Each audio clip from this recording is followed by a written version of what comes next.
کے منافی ہونا تھا، بیک وقت دونوں چیزیں تو سرٹیفائی نہیں ہو سکتی تھی نا، تو اس لیے اللہ تعالیٰ نے ان کے بچے کو جوانی تک جانے نہیں دیا تاکہ دوسری والی فضیلت کو یہ نہ کہ اس سے محروم ہو گئے نبی الاسلام.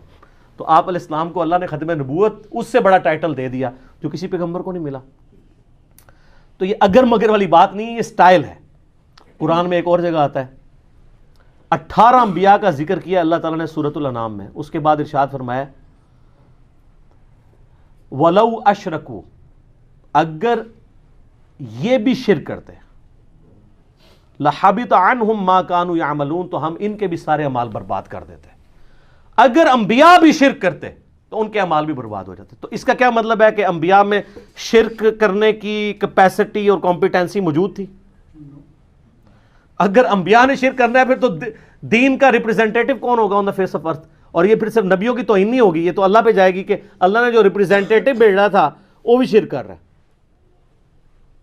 خود ہمارے نبی علیہ السلام کے لیے ہے وَلَقَدْ أُوحِيَ إِلَيْكَ وَإِلَى الَّذِينَ مِنْ قَبْلِكَ لَإِنْ أَشْرَكْتَ لَيَحْبَطَنَّ عَمَلُكَ وَلَتَكُونَنَّ مِنَ الْخَاسِرِينَ. نبی تم فرما دو بے شک میری طرف بھی وہی آئی اور مجھ سے پہلے تمام نبیوں کی طرف کہ اے نبیوں اگر تم نے بھی شرک کیا تمہارے سارے اعمال برباد کر دیے جائیں گے اور تم آخرت میں خسارہ پانے والے ہو جاؤ گے.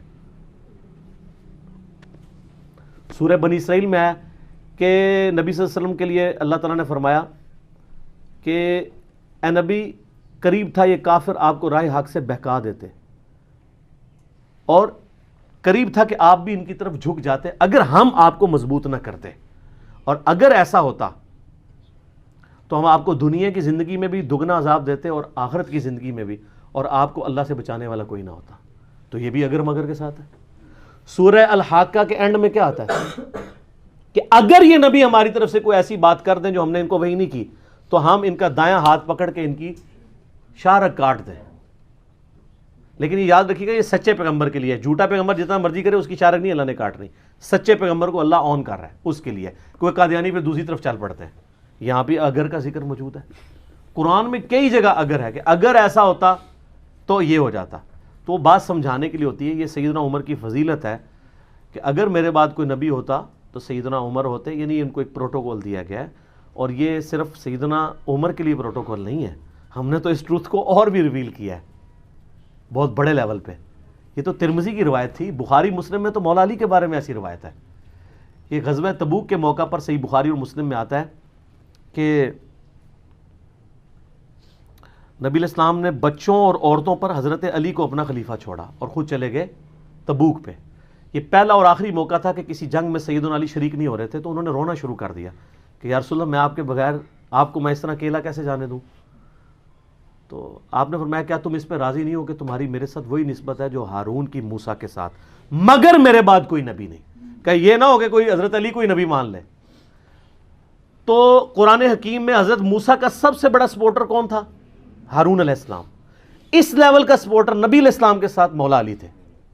اچھا بعض لوگ کہتے ہیں نہیں یہ ریزیمبلنس تو صرف وہ تھی کہ جیسے کوہ طور پہ حضرت ہارون گئے تھے تو پیچھے موسیٰ علیہ السلام گئے تھے اور ہارون کو چھوڑ گئے تھے، اس کے ساتھ ریزیمبلنس دی جا رہی ہے.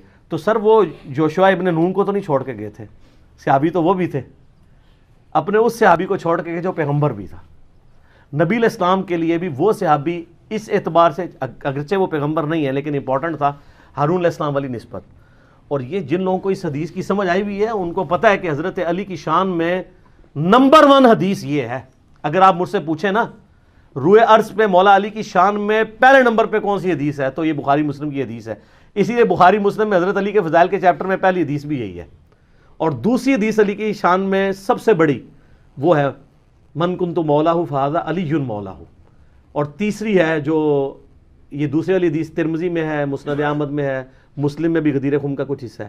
اور تیسری حدیث مسلم کی 240 علی سے محبت نہیں رکھے گا مگر مومن، علی سے بغض نہیں رکھے گا مگر منافق. یہ 3 ٹاپ آف دا لسٹ حضرت علی کے فضائل ہیں.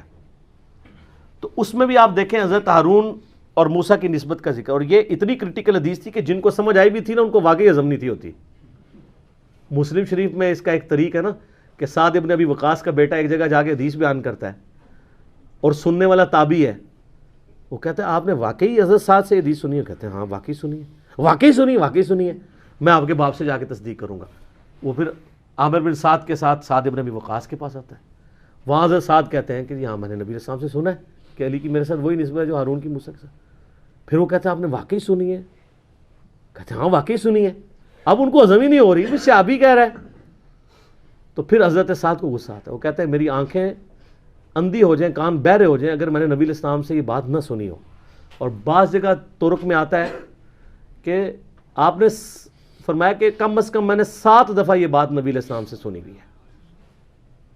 چونکہ حضرت معاویہ کا دور تھا، حضرت علی کی اتنی بڑی فضیلت کسی کو ہضم ہی نہیں ہو سکتی تھی، تو اس لیے مشکل کھڑی ہوگی.